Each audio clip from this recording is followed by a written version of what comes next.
하나님 아버지 은혜와 사랑 평안이 여러분 가정과 직장에 넘치기를 축원합니다. 마가복음 15장에서는 예수님께서 인류의 죄를 지시고 십자가에서 죽으셨죠. 그리고 16장에 들어오면서 3일 만에 부활하십니다. 많은 사람들은 예수님의 부활을 어떤 전설쯤으로 또 만들어낸 이야기쯤으로 신화로 받아들이는 사람들이 꽤 있습니다. 비과학적이고 비이성적이라고 생각하기 때문입니다.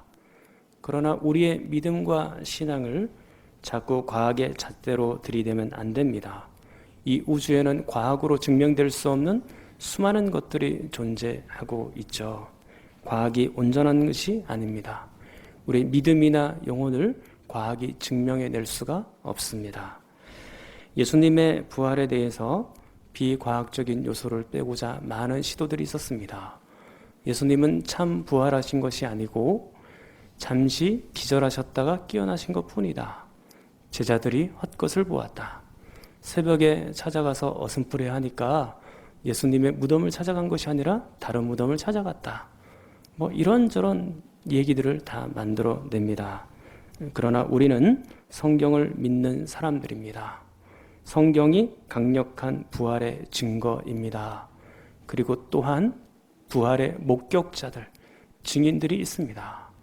재판받을 때 증인, 목격자는 매우 중요한 것이죠. 목격자는 재판에서 결정적인 증거로 채택이 되는 것입니다.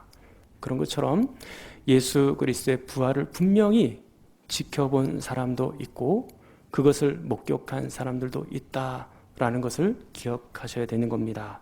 16장 9절입니다. 예수께서 안식 후 첫날 이른 아침에 살아나신 후 전에 7 귀신을 쫓아내어 주신 막달라 마리아에게 먼저 보이시니, 부활하신 예수님은 막달라 마리아에게 가장 먼저 보여주셨습니다. 본 사람이 있다는 것입니다. 고린도전서 15장에 보면 베드로에게 12명의 제자들에게 그리고 또한 500여 형제에게 야고보에게 맨 마지막에는 바울에게 예수님의 그 부활을 보여주셨죠. 목격자, 증인이 있다라는 얘기입니다. 예수님의 부활은 역사적이고 실제적으로 일어난 사건이고 육체적으로 예수님이 부활하신 것이죠. 그 증인이 목격자가 있습니다. 사실 예수님은 평소에도 제자들에게 당신의 죽음을 예고하실 때 동시에 부활에 관한 말씀도 하셨습니다. 그러나 이 말씀을 하실 때마다 제자들은 매우 당황스러워했고 심지어는 두려워하기까지 했죠. 왜냐하면 그들은 하나님의 말씀, 그 예수님의 말씀을 반만 들었기 때문입니다. 예수님의 십자가는 들었는데 그 뒤에 부활은 흘려듣거나 간과하여 들은 것이죠. 그렇기 때문에 그들이 예수님이 죽으신다라고 할 때마다 매우 두려워했던 것입니다. 우리도 하나님의 말씀을 반만 들으면 안 됩니다. 온전하게 다 들으셔야 되죠. 어떤 것은 취하고 어떤 것은 버리고 하나님의 말씀을 그렇게 들으시면 안 됩니다. 이렇게 말씀을 제대로 듣지 않으니 11절과 같은 일들이 일어납니다. 그들은 예수께서 살아나셨다는 것과 마리아에게 보이셨다는 것을 듣고도 믿지 아니하니라. 12절, 13절. 그 후에 그들 중 2사람이 걸어서 시골로 갈 때에 예수께서 다른 모양으로 그들에게 나타나시니 2사람이 가서 남은 제자들에게 알리었으되 역시 믿지 아니하니라. 역시 믿지 아니하니라. 사랑하는 성도 여러분, 오늘 이 제자들의 모습은 부활을 믿지 않는 수많은 사람들의 모습을 대변해 놓고 있는 것입니다. 우리가 예수님의 부활을 증거하고 전에도 그들은 역시 믿지 않습니다. 수많은 증인이 있고 목격자가 있다라고 이야기하여도 역시 믿지 않습니다. 그러나 아무리 많은 사람들이 그 부활을 믿지 않는다 할지라도 그 부활이 있었다는 진리, 그 사실은 변함이 없죠. 하나님께는 절대로 타격이 없습니다. 믿지 않는 우리만 손해인 것입니다. 마가복음 16장 14절, 이제 예수님은 11명의 제자들에게 자신의 부활하신 모습을 보여주십니다. 14절 같이 읽겠습니다. 그 후에 11 제자가 음식 먹을 때에 예수께서 그들에게 나타나사 그들의 믿음 없는 것과 마음이 완악한 것을 꾸짖으시니 이는 자기가 살아난 것을 본 자들의 말을 믿지 아니함일러라. 그들의 믿음 없는 것과 마음이 완악한 것을 꾸짖으시니 이는 자기가 살아난 것을 본 자들의 말을 믿지 아니함일러라. 예수님은 제자들의 믿음 없음을 꾸짖고 계십니다. 근데 이 믿음이라는 주제가 여기만 등장하는 것이 아니고 16절을 보십시오. 믿고 세례를 받는 사람은 구원을 얻을 것이요 믿지 않는 사람은 정죄를 받으리라. 그리고 17절, 믿는 자들에게는, 자, 어떻습니까? 예수님이 지금 믿음에 대해서 매우 강조하고 계시죠. 그러니까 이 짧은 구절에서 믿음이라는 단어가 5번이나 지금 등장하고 있습니다. 그러니까 얼마나 이게 지금 강조하고 있는 것이에요? 참으로 여러분이 예수님의 부활을 믿으셔야 하는 것이죠. 앞단락에서 제자들은 예수님의 부활 소식을 듣고도 계속해서 믿지 않았습니다. 적어도 자신의 눈으로 보기 전까지는 믿지 않았죠.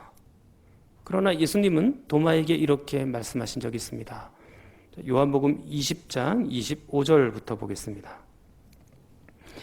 다른 제자들이 그에게 이르되 우리가 주를 보았노라 하니 도마가 이르되 내가 그의 손에 못자국을 보며 내 손가락을 그 못자국에 넣으며 내 손을 그 옆구리에 넣어보지 않고는 믿지 아니하겠노라 하니라.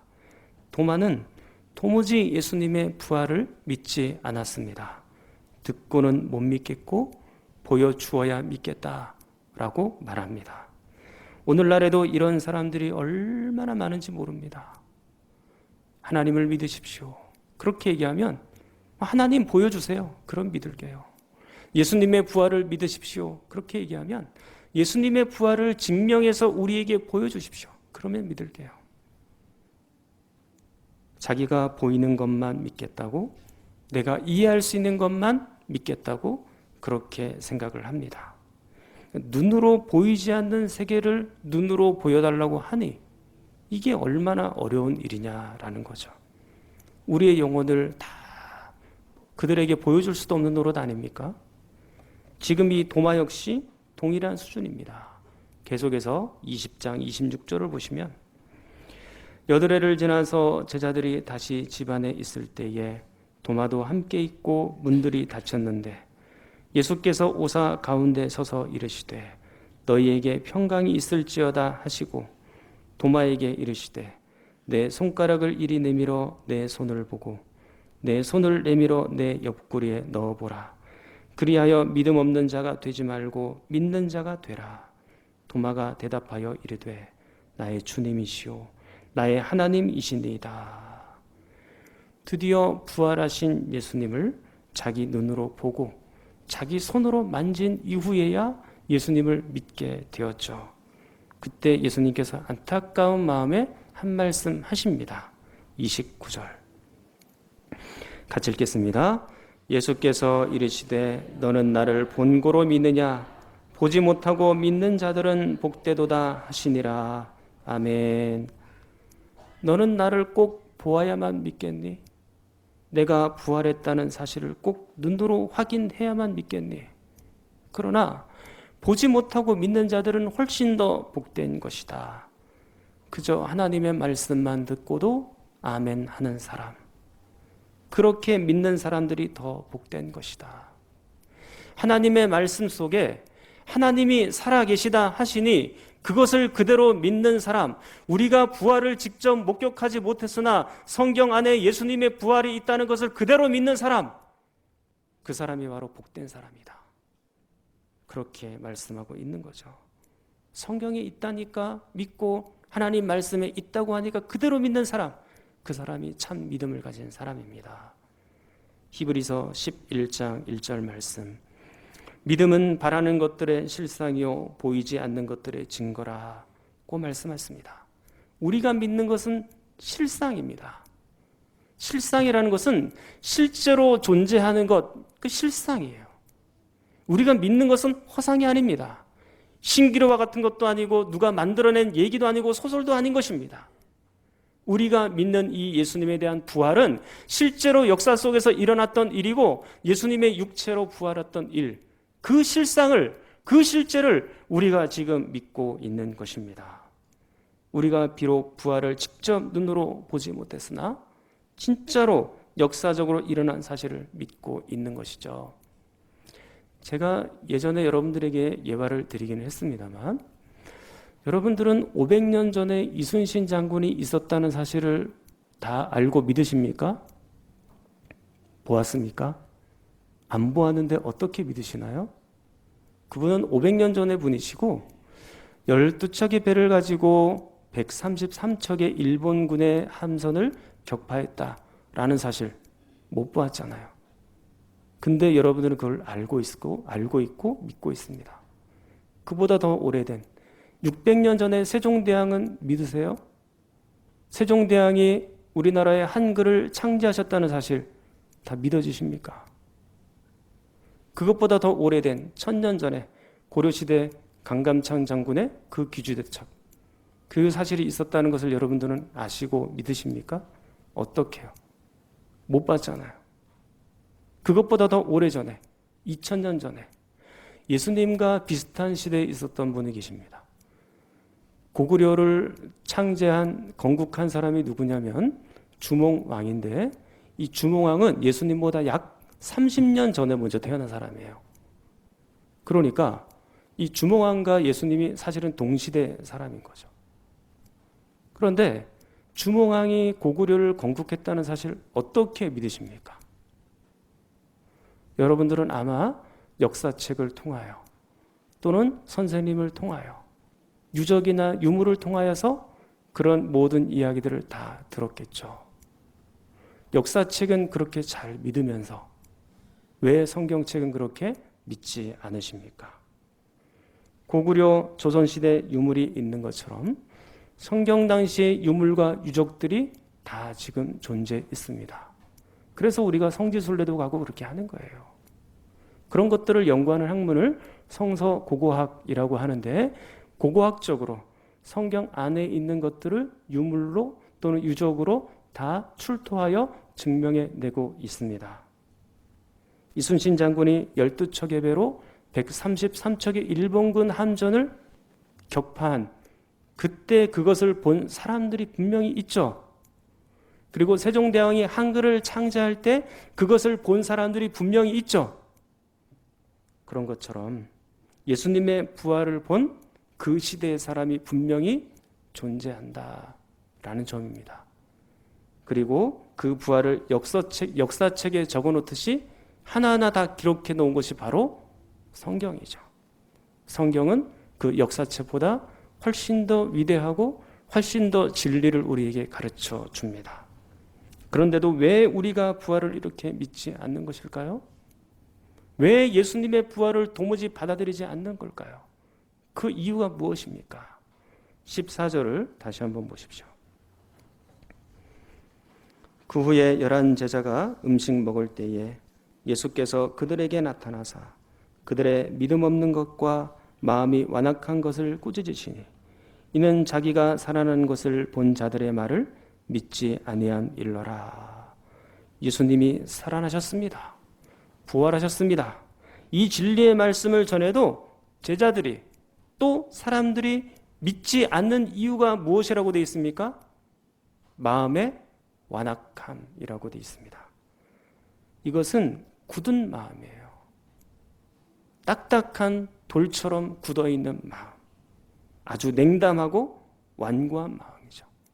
이 마음은 타락한 인간들이 가지고 있는 가장 큰 특징 중에 하나예요. 하나님께서 처음에 인간을 만드셨을 때 인간은 그렇게 완고한 사람들이 아니었습니다. 완악하지 않았습니다. 그러나 아담과 하와가 타락한 이후 사람들은 하나님께 대하여 정말로 급속도로 냉담해져 갔고 완악한 마음이 되었던 것이죠. 즉 죄가 들어오고 타락한 이후 사람들의 마음은 하나님께 대하여 돌처럼 딱딱하게 굳어지게 된 것입니다. 완전히 사단에게 그 마음을 내어준 것이죠. 사단이 사람들을 지배했기 때문에 이런 완악한 마음이 된 겁니다. 구약의 선지자들은 이 완악한 마음에 대하여 이렇게 말씀합니다. 예레미야 9장 14절. 그 마음의 완악함을 따라 그 조상들이 자기에게 가르친 바알들을 따랐습니다.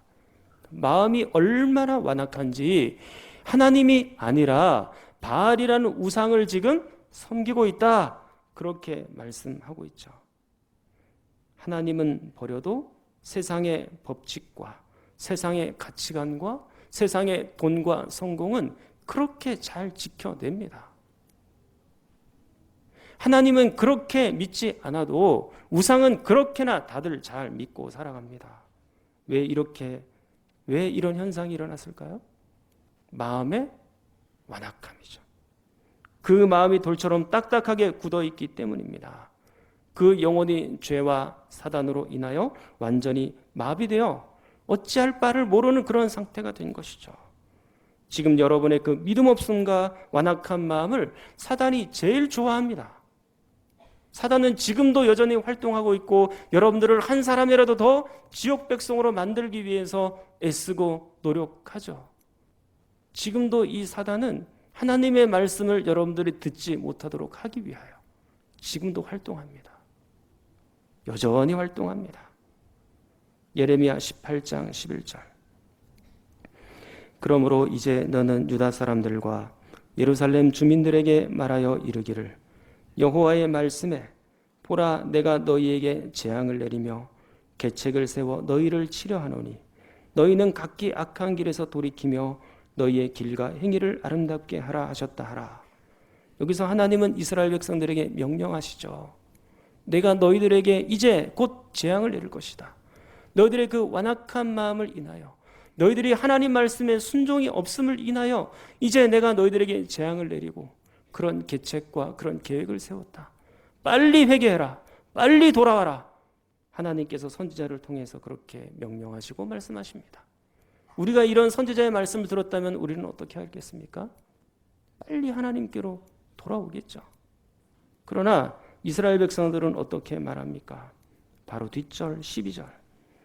그러나 그들이 말하기를 이는 헛되니 우리는 우리의 계획대로 행하며 우리는 각기 악한 마음이 완악한 대로 행하리라 하느니라. 무슨 소리냐? 하나님이 왜 우리에게 재앙을 내리냐? 헛소리 하지 말아라. 우리는 우리 계획대로, 내 마음대로, 내 생각대로 그렇게 살아갈 거다. 이렇게 선지자의 말씀, 설교, 그리고 하나님의 말씀을 절대적으로 부인하고 철저하게 반기를 듭니다. 왜 그렇습니까? 마음이 완악하니까요. 완전히 굳은 마음이기 때문에 자신의 뜻을 굽히지도 않고 자신의 생각을 버리지도 않습니다.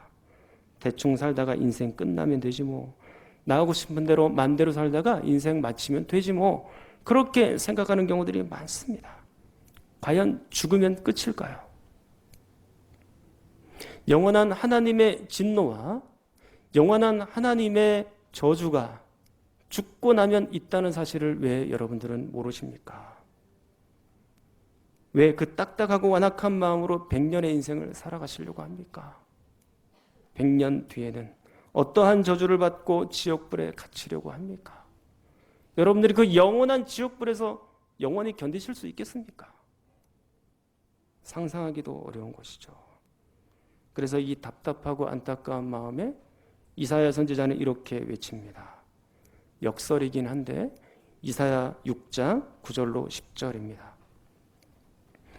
여호와께서 이르시되 가서 이 백성에게 이르기를 너희가 듣기는 들어도 깨닫지 못할 것이요 보기는 보아도 알지 못하리라 하여 이 백성의 마음을 둔하게 하며 그들의 귀가 막히고 그들의 눈이 감기게 하라. 염려하건대 그들이 눈으로 보고 귀로 듣고 마음으로 깨닫고 다시 돌아와 고침을 받을까 하노라 하시기로. 얼마나 하나님을 믿지 않으면 이사야 선지자가 이렇게까지 말씀을 전할까요? 그들의 완악한 마음대로 두어라. 그들을 그냥 죽음 가운데 두어라. 구원받지 못하게 하라. 지금 그렇게 말씀하고 있지 않습니까? 실제로 사도 바울은 이 이사야 선지자의 말씀을 인용한 적이 있습니다. 사도행전 28장에 보면 본인이 그토록 전하고 싶어 했던 예수 그리스도를 로마에 가서 복음을 전합니다. 사도행전 28장 23절부터 볼게요. 그들이 날짜를 정하고 그가 유숙하는 집에 많이 오니 바울이 아침부터 저녁까지 강론하여 하나님의 나라를 증언하고 모세의 율법과 선지자의 말을 가지고 예수에 대하여 권하더라.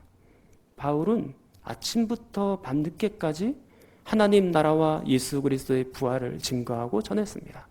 정말로 간곡하게 증거했죠. 그때 사람들의 반응이 이렇습니다. 그 다음 절 24절. 그 말을 믿는 사람도 있고 믿지 아니하는 사람도 있어. 그러니까 예수님의 십자가 부활을 믿는 사람들도 있었지만 상당수의 사람들은 믿지 않고 흩어지고 있었다라는 얘기입니다. 이때 바울이 비통한 심정을 느끼면서 이렇게 말씀하죠. 사도행전 28장 25절부터 서로 맞지 아니하여 흩어질 때에 바울이 한 말로 이르되 성령이 선지자 이사야를 통하여 너희 조상들에게 말씀하신 것이 옳도다. 일렀으되 이 백성이 가서 말하기를 너희가 듣기는 들어도 도무지 깨닫지 못하며 보기는 보아도 도무지 알지 못하는도다. 이 백성들의 마음이 우둔하여져서 그 귀로는 둔하게 듣고 그 눈은 감았으니 이는 눈으로 보고 귀로 듣고 마음으로 깨달아 돌아오면 내가 고쳐줄까 함이라 하였으니. 방금 이사야 6장 9절 10절에 있는 말씀을 인용해서 그대로 이스라엘 사람들에게 들려주고 있는 것입니다. 그렇게 예수님의 부활을 전해도 들어도 깨닫지 않고 마음을 열지 않고 믿지 않으니까 완악한 그들의 마음을 이사야 선지자의 말씀을 통하여 지금 인용하여 전해주고 있는 것이죠. 그래서 이제 바울은 어떻게 말합니까? 28절. 자, 28절 말씀은 같이 읽겠습니다. 그런즉 하나님의 이 구원이 이방인에게로 보내어진 줄 알라. 그들은 그것을 들으리라 하더라. 아멘. 이제는 이 하나님의 구원을 유대인이 아니라 더 이상 유대인이 아니라 이방인들에게 증거하리라. 그렇게 말씀을 합니다.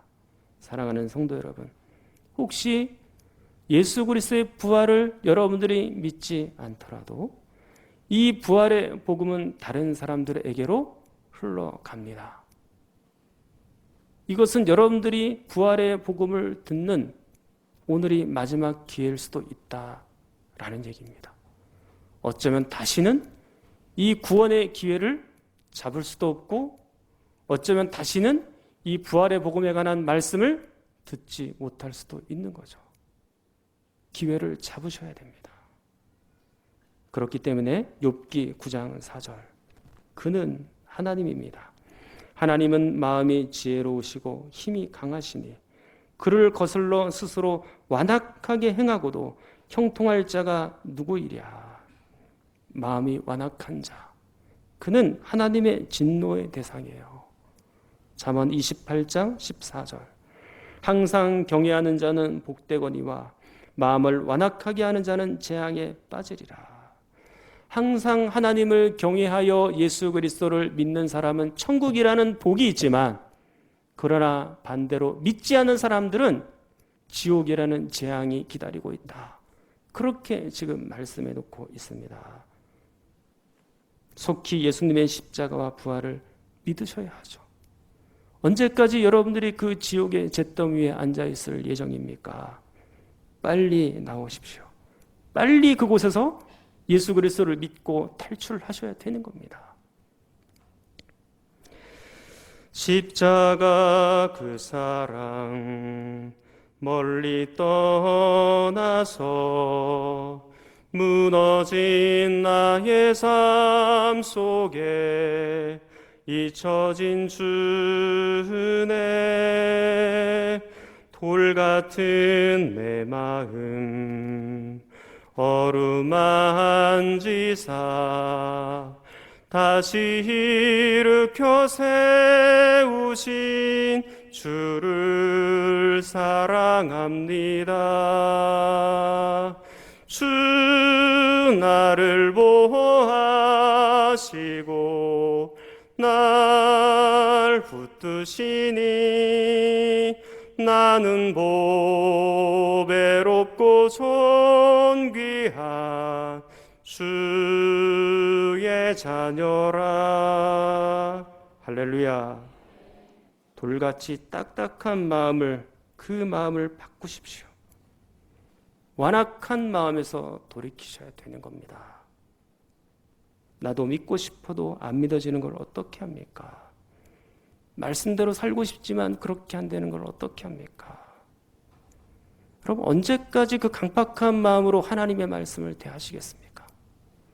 하나님의 말씀이 증거되어져도 아니요, 고개를 가로젓고 우리 삶 속에서 그 말씀을 부인하고 그 말씀을 들어도 여전히 변화되지 않는 여러분의 인격과 여러분의 삶을 보면서 저는 참 가슴 아픈 점을 많이 느낍니다. 하나님이 여러분의 그 마음을 좀 열어주셔야 될 텐데 내 힘으로는 어떻게 할 수가 없습니다. 내 능력 바뀝니다. 그것은 나는 그저 전할 뿐이지만 변화되는 것은 여러분 안에 계신 성령께서 그렇게 하셔야 되는 것이니까. 어떻게 하나님이 여러분들의 마음을 바꿀 수 있을지, 그렇게 완고하고 완악한 마음으로 어떻게 하나님 앞에서 제대로 설 수 있겠습니까? 이 제자들의 믿음 없음과 완악함에 대하여 예수님은 이렇게 말씀하십니다. 14절. 그 후에 11 제자가 음식 먹을 때에 예수께서 그들에게 나타나사 그들의 믿음 없는 것과 마음이 완악한 것을 꾸짖으시니 이는 자기가 살아난 것을 본 자들의 말을 믿지 아니함일러라. 이 제자들의 부활에 대한 완악한 마음, 곧 그들의 믿음 없음에 대해서 예수님은 어떻게 하십니까? 꾸짖었다고 되어 있습니다. 야단치고 책망을 한 것이죠. 이 책망은 곧 사랑의 발로입니다. 사랑이 없으면 책망할 필요가 없습니다. 그냥 막아도록 내버려 두면 됩니다. 지옥에 가도 상관없이 그냥 지켜만 보고 있으면 됩니다. 그냥 내버려 두는 것이죠. 우리가 요즘 새벽 기도회 때 로마서 말씀을 보고 있는데 로마서 1장 28절은 이렇게 기록되어 있습니다. 또한 그들이 마음에 하나님 두기를 싫어하며 하나님께서 그들을 그 상실한 마음대로 내버려 두사 합당하지 못한 일을 하게 하셨으니, 하나님 믿기를 싫어하니까, 예수님의 부활을 거부하니까 하나님이 어떻게 하십니까? 상실한 그 마음 그대로 내버려 두시는 거예요. 완악한 마음 그대로 내버려 두시는 것입니다. 사람들은 이게 저주라는 사실을 몰라요.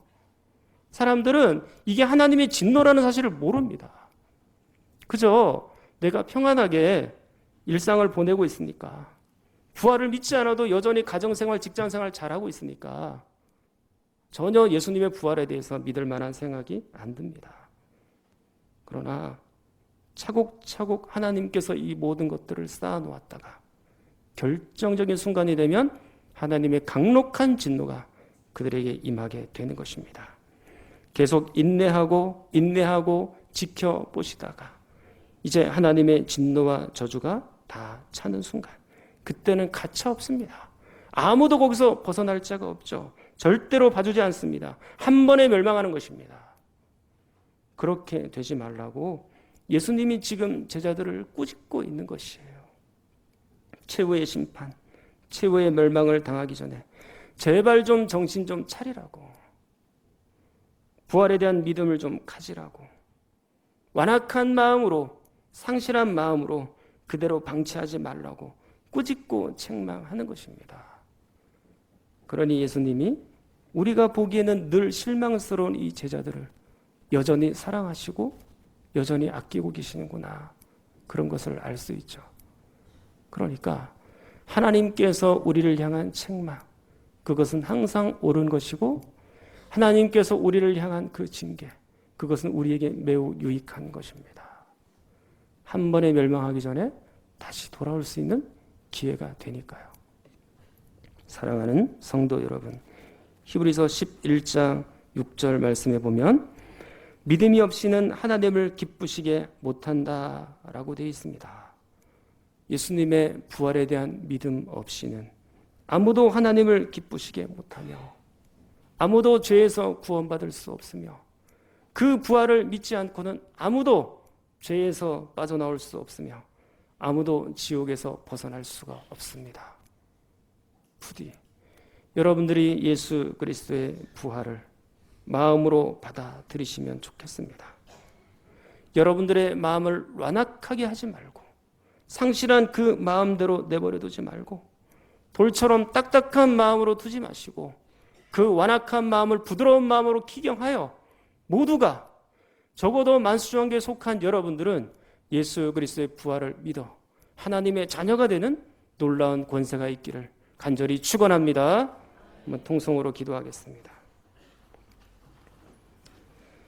하나님 아버지, 계속해서 이 부활의 말씀이 전해질 때 이 부활을 믿게 하여 주시옵소서. 이 부활의 말씀을 들을 기회가 있을 때 믿기를 원합니다. 돌같이 딱딱한 마음, 완악한 마음에서 돌이켜 속히 믿게 하여 주옵소서.